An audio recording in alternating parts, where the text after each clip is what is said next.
Bismillahirrahmanirrahim. Assalamualaikum warahmatullahi wabarakatuh. Ahlan wa sahlan teman-teman semuanya. Selamat datang di mata kuliah Islam Ulil Albab, yang insya Allah kali ini kita akan mendiskusikan dan mempelajari tentang satu topik, yaitu peradaban Islam. Sesi ini akan kita gunakan untuk mempelajari apa itu definisi dari peradaban, dilanjutkan dengan apa manfaat dari mempelajari peradaban Islam.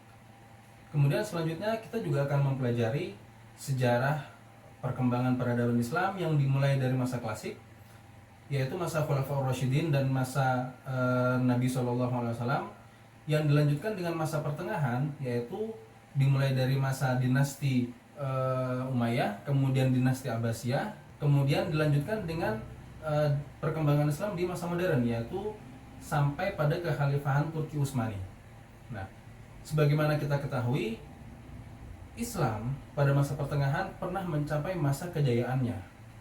Kontribusi umat muslim terhadap dunia itu sangat diakui, dimulai dari ilmu-ilmu agama maupun dalam ilmu-ilmu umum. Namun juga kemudian peradaban Islam bertemu dengan masa kemundurannya. Nah, di sini kita juga akan membahas apa sebenarnya faktor yang mendukung kejayaan Islam dan apa faktor yang menyebabkan Islam itu kemudian mundur. Untuk mengetahui itu semuanya, marilah kita mulai perkuliahan ini dengan sama-sama membaca basmalah. Bismillahirrahmanirrahim. Kita mulai dari pengertian peradaban. Peradaban diartikan sebagai hasil dari setiap usaha yang dilakukan oleh manusia untuk memperbaiki kondisi hidupnya, baik usaha tersebut dalam bentuk materi maupun imateri. Peradaban, menurut Yusuf Al-Qaradawi, seorang cendekiawan Muslim asal Mesir yang sekarang tinggal di Qatar, beliau mengatakan bahwa peradaban adalah sekumpulan bentuk-bentuk kemajuan, baik yang berbentuk kemajuan materi, ilmu pengetahuan, seni, sastra, ataupun sosial yang ada dalam satu masyarakat atau pada masyarakat yang serupa.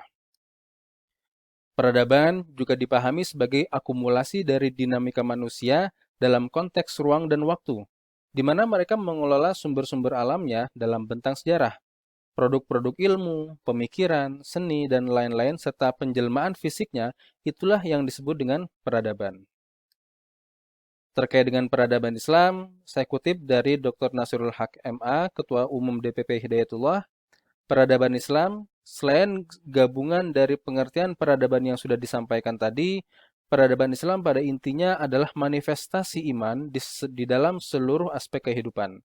Artinya, mewujudkan akidah, mewujudkan keimanan di setiap kegiatan dan hasil yang kemudian menyertainya. Ini adalah maksud dari peradaban.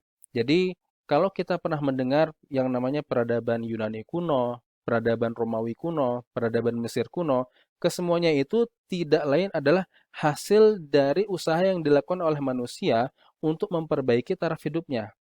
Atau apa? Peradaban di sini bisa diartikan secara sangat sederhana sebagai cara hidup manusia. Nah, ini adalah peradaban. Mengapa kita harus mempelajari peradaban? Ada beberapa manfaat yang bisa kita dapatkan. Pertama, kita bisa mengetahui periode perkembangan sejarah. Ini nanti akan ada pertanyaan lanjutan. Mengapa kita harus belajar sejarah? Sunnatullah, sejarah itu terkadang berulang. Apa yang sudah pernah terjadi di masa lalu bisa jadi juga terjadi di masa kini. Nah, kalau itu yang terjadi, maka kita bisa mengambil pelajaran apa yang sudah kita pelajari di masa lalu, sehingga kemudian bisa kita praktekkan atau bisa kita ambil pelajaran darinya untuk kita aplikasikan di masa sekarang. Kemudian yang kedua, mengetahui latar belakang sosiologis, interrelasi agama dengan masyarakat, itu juga terkait dengan fenomena agama, kemudian mengkaji agama dengan pendekatan yang sesuai dengan masalahnya. Dan yang terakhir, menemukan segala macam kategori tipe keagamaan. Ini mempelajari atau manfaat dari mempelajari kajian peradaban Islam. Nah, periode perkembangan peradaban Islam yang akan kita sedikit ulas, dimulai dari klasik, tahun 650 sampai 1250, pertengahan, 1250 sampai 1800, dan modern, 1800 sampai sekarang. Kita awali dengan peradaban Islam masa klasik. Ketika membahas peradaban Islam di masa klasik, maka paling tidak kita membahas 3 periode. Pertama adalah pra-Islam, kemudian yang kedua adalah masa Rasul Shallallahu Alaihi Wasallam, dan yang selanjutnya adalah masa kekhalifahan atau masa Khulafaur Rasyidin. Kita bahas terlebih dahulu apa yang ada terkait dengan peradaban pada bangsa Arab di masa pra-Islam. Jadi, kondisi bangsa Arab pra-Islam itu sebenarnya sudah mengenal peradaban dengan baik. Mereka sudah mengenal agama. Mereka sudah mengenal sistem politik, ekonomi, dan juga mereka mengenal seni budaya. Bangsa Arab pra-Islam, mereka sudah mengenal agama, ada yang menganut agama paganisme, menyembah berhala, Yahudi, Nasrani, Majusi, dan juga ada yang beragama tauhid, yaitu peninggalan dari ajaran-ajaran Nabi Ibrahim alaihissalam. Pada sistem politik, bangsa Arab di sekitar Mekah, khususnya kaum Quraisy itu sudah mengembangkan satu sistem, di mana mereka itu membagi-bagi kekuasaan berdasarkan bidang-bidang tertentu. Misalkan, ada bidang yang mengurusi keagamaan, maka diserahkan kepada kaum ini. Kemudian ada lagi yang mengurusi bidang pemerintahan, akan diserahkan kepada kaum atau kabilah ini. Sistem politik seperti itu sudah dikenal dalam masyarakat Arab pra-Islam, pun juga dengan ekonomi. Mekah pada saat itu termasuk satu lokasi yang strategis untuk perdagangan. Mekah diapit di utara itu oleh negara Syam kalau nggak salah, kemudian di selatan oleh negara Yaman.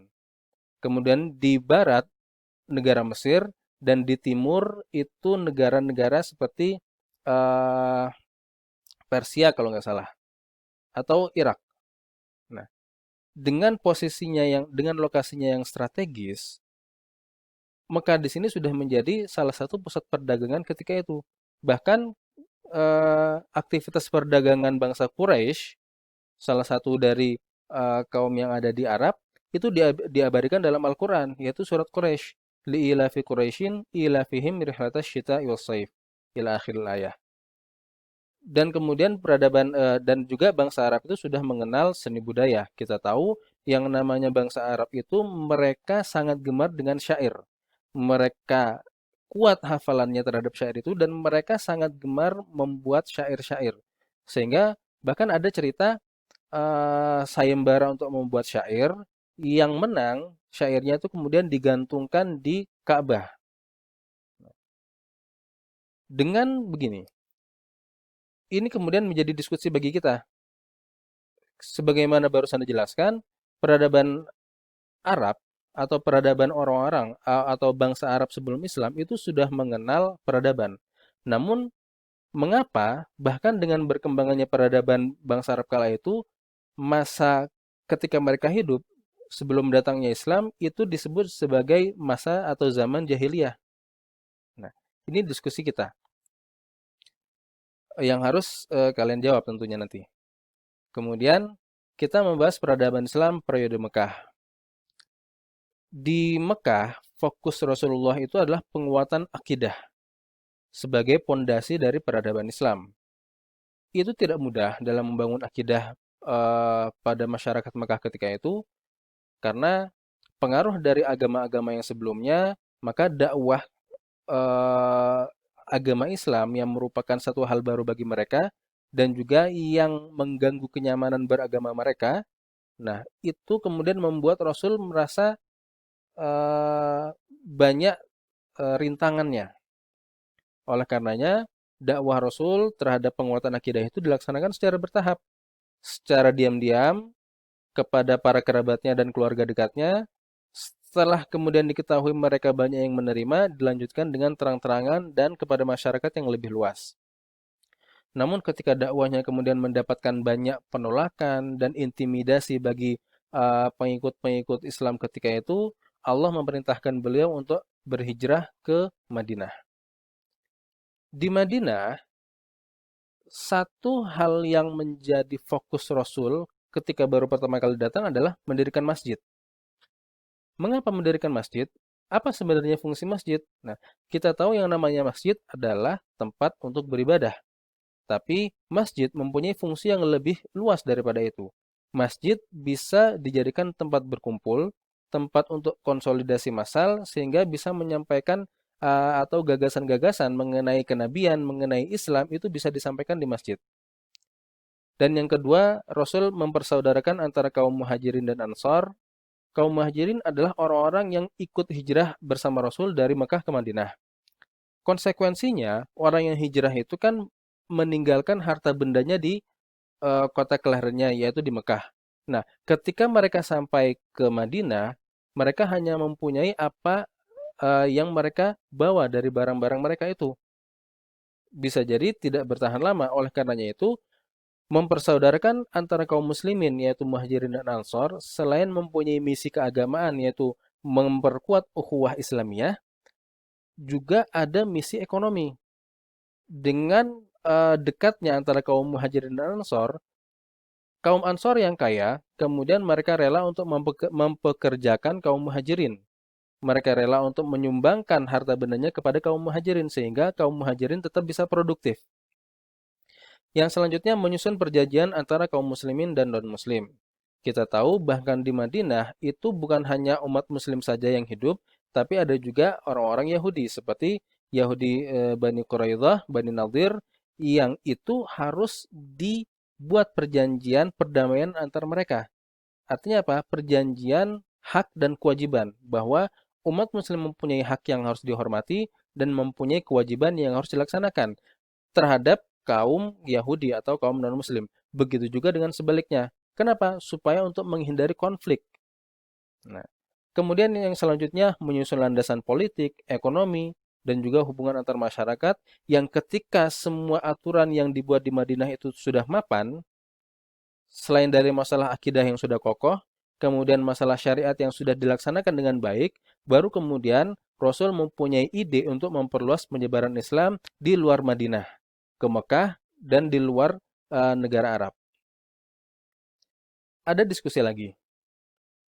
Mengapa masyarakat Madinah itu menerima Rasul dengan sukacita, berkebalikan dengan kebanyakan masyarakat Mekah yang malah menolaknya di awal-awal dakwah kepada Islam? Kita tahu, seketika Rasul itu sampai ke Madinah, orang-orang Madinah itu datang berdiri menyambut Rasul SAW sembari melantunkan Thala'al badru alaina min saniyatil wada sebagai ungkapan kebahagiaan bahwa ada sosok Rasulullah yang datang ke Madinah. Pertanyaannya adalah, mengapa mereka sangat senang dengan kedatangan Rasul SAW? Oke, kita lanjutkan dengan peradaban Islam masa pertengahan.